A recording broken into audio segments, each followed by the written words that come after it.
waliin dabarsee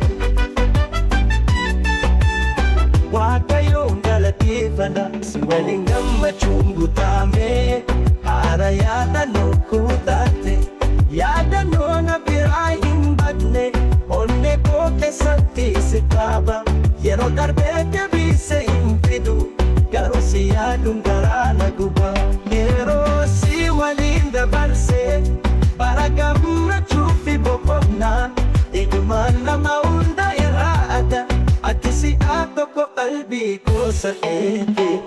sin haasa'uu sin taphachuu gammachuun nuti waliin beekne waanuma hunda dagachuu danda'e garuu si dagachuu hin dandeenye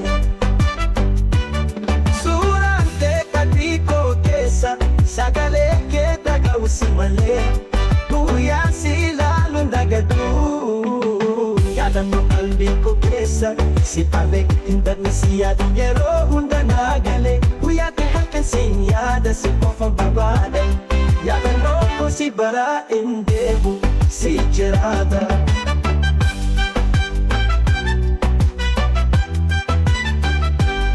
guyyaa si haadha gaddaan guute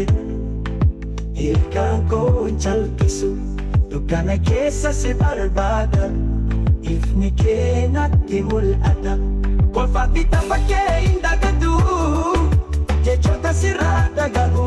jaalala koo siif nan qaba haala ammoo yaadannoo ta'e yaadannoo si yaaduun garmalee naan tuqa si taphuun garuu onnee koo guba waan darbellee hin daganne garaa koo keessa jiraate si jiraata yaadannoo koo si jaalata baale yeroo gannaa yeroo boonaa si yaaduun garaa naachisa jaalalli keenyan duune si yaaduun narraachitu jireenya koo keessatti bakka qabda si daagachuu hin dandeenye si habee hamilee koo qabe